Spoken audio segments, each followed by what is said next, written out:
अक्सर स्टूडेंट्स के माइंड में कुछ ऐसे सवाल घूम रहे होते हैं जिसका आंसर उनके पास ही होता है। और यह सवाल है कि हमारा टाइम टेबल कैसा होना चाहिए, हमें कितने घंटे पढ़ना चाहिए।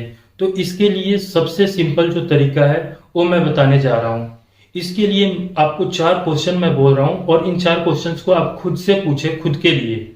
पहला क्वेश्चन यह है कि हमारा जो पढ़ने का समय है वो सबसे उपयुक्त समय कौन सा रहेगा, यानी कि जिस समय में हमारे घर के माहौल में शोर शराबा कम हो, शांति वाला माहौल हो, वह कौन सा समय है।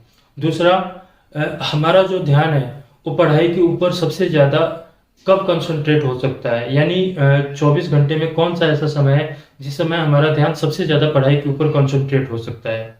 तीसरा, हमारा जो इंटरेस्ट है वो सबसे ज़्यादा किस सब्जेक्ट में है। चौथा, हमारे लिए सबसे ज़्यादा कठिन कौन सा सब्जेक्ट है।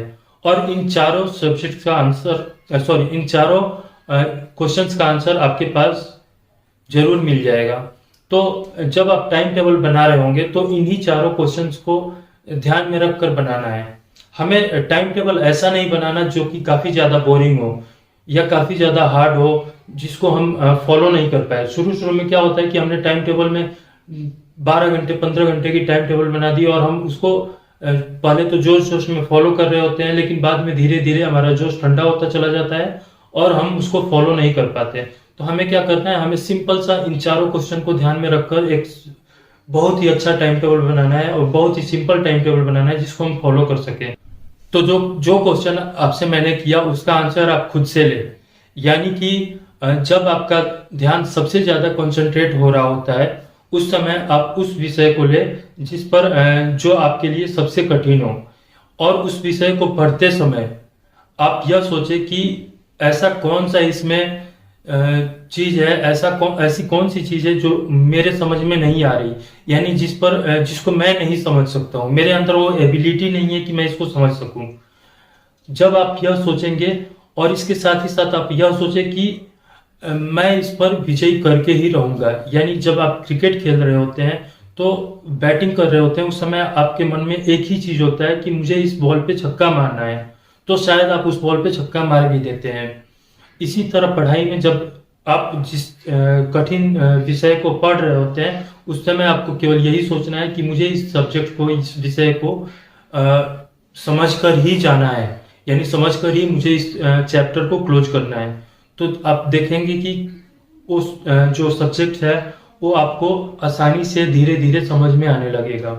अब बात करते हैं जिस विषय में हमारा इंटरेस्ट सबसे ज्यादा हो, तो उस विषय को अक्सर लोग क्या करते हैं कि एग्जाम्स के समय के लिए छोड़ देते हैं और यह गलती अक्सर सभी से होती है। तो हमें ऐसी गलती नहीं करनी।